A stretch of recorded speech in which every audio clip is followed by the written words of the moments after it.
Hi hello வணக்கம். விஜய் கார்த்திகேயன் டைரக்ஷனில் 2024 கடைசி வாரத்தில் ரிலீஸ் ஆன படம் தான் மேக்ஸு. இந்த படத்தினுடைய ஸ்டோரி பார்க்குறதுக்கு முன்னாடி நம்ம சேனலை சப்ஸ்கிரைப் பண்ணி வச்சுக்கோங்க. அப்போ தான் நான் போடுற வீடியோ உங்களுக்கு வந்து கிடைக்கும். மேக்ஸ் இந்த படத்தினோட ஹீரோ யாருன்னு பார்த்தீங்கன்னா சுதீப்.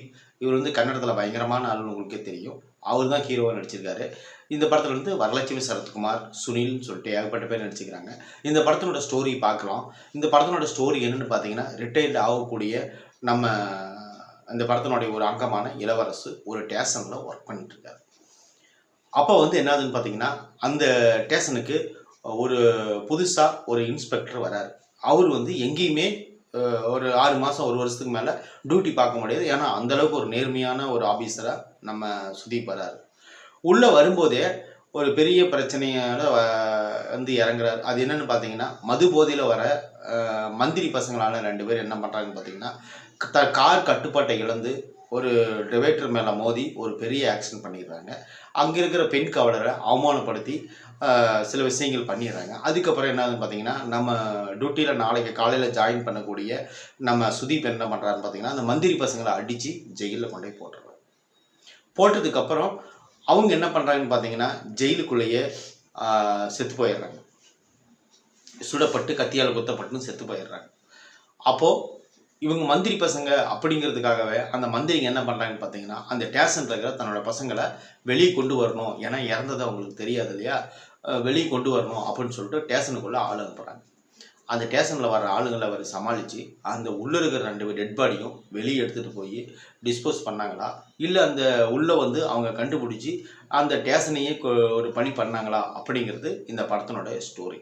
இந்த படத்தினோட ஸ்டோரி ஆரம்பத்தில் வந்து கைதி படத்தில் வந்து வர சீன் மாதிரி இருந்தனால கண்டிப்பாக இவங்க கைதி டெம்ப்ளேட்டில் தான் எடுக்க போகிறாங்க அப்படின்னு சொல்லிட்டு நம்ம எதிர்பார்த்துட்டு இருந்தோம்.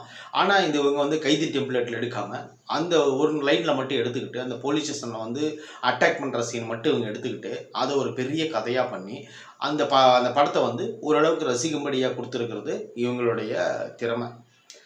கன்னட படங்கள்னாவே மெயினாக ஆக்ஷன் ஓவராக இருக்கும்.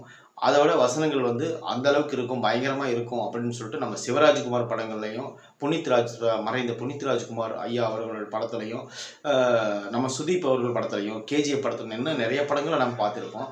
அந்த மாதிரி ஒரு டெம்ப்ளேட்டான பயங்கரமான ஒரு வீர வசனங்கள் பேசக்கூடிய படமாக இது நம்ம எதிர்பார்த்தோம். அந்தளவுக்கு இல்லைனாலும் கூட ஓரளவுக்கு பார்த்து ரசிக்கும்படியாக இந்த மேக்ஸ் படத்தை கொடுத்துருக்கிறது முழுக்க காரணம் என்னென்னு பார்த்தீங்கன்னா, நம்ம சுதீப் தான். அவர் வந்து இந்த படத்தில் இறங்கி சம்பவம் பண்ணியிருக்காரு. அந்த மாதிரி ஒரு படம் தான் இது.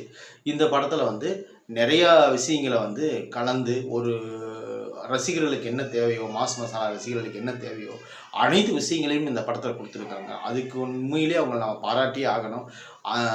கதை வந்து நீங்கள் எடுத்துக்கிட்டிங்கன்னா, அந்த மந்திரி பசங்களை காப்பாற்றுறது தான் கதை. இந்த படத்தில் நெகட்டிவ்னு நிறையா இருக்குது. நெகட்டிவ்னு நீங்கள் யோசிக்கவே தேவையில்ல.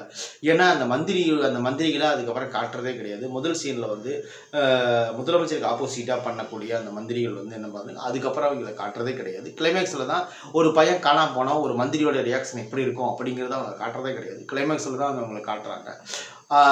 அது ஒரு மைனஸ் பாயிண்டாக இருக்கும். அப்புறம் அதுக்கப்புறம் பார்த்திங்கன்னா, அவங்க ரவுடிகள் வந்து அனுப்புகிறாங்க. ஒவ்வொரு ரவுடியும் வந்து பெரிய பெரிய டான் மாதிரி பேசிட்டு வராங்க. இங்கே வந்து சப்பையாக திரும்பி போகிறாங்க. அதெல்லாம் வந்து ஒரு மைனஸ் தான். ஏன்னா ஹீரோ வந்து எல்லாத்தையும் அடித்து தும்சம் பண்ணக்கூடிய ஒரு பெரிய ஒரு மாஸ் மசாலா ஹீரோ. அவர்கிட்ட அப்படி தான் பண்ண வேறு வழியே இல்லை. இன்னும் சொல்லப்போனால் இந்த மேக்ஸ் படம் வந்து நீங்கள் ஒரு டைம் பார்த்து என்ஜாய் பண்ணலாம். ஆனால் லாஜிக்கலாக கண்டிப்பாக இந்த படத்தில் பார்க்காதீங்க. லாஜிக்கலாக இந்த படத்தில் கண்டிப்பாக கிடையவே கிடையாது. அதுக்குண்டான எந்த ஒரு சம்பவமுமே கிடையாது. லாஜிக்குங்கிற விஷயமே இந்த படத்தில் கிடையவே கிடையாது. எல்லாமே பூரா பார்த்திங்கன்னா மேஜிக்கு தான். ஆக்ஷன் படம் எனக்கு பிடிக்கும் அப்படின்னு சொன்னீங்கன்னா கண்டிப்பாக இந்த படத்தை போய் நீங்கள் ஒரு டைம் பாருங்கள். உங்களுக்கு என்ஜாய் பண்ணுவீங்க. இந்த படத்துக்கு வந்து 50 to 55 மார்க்குள்ள கொடுக்கலாம். இந்த படம் விமர்சனம் பிடிச்சிருந்தா கண்டிப்பாக நம்ம சேனலை சப்ஸ்கிரைப் பண்ணி வச்சுக்கோங்க. தேங்க்யூ.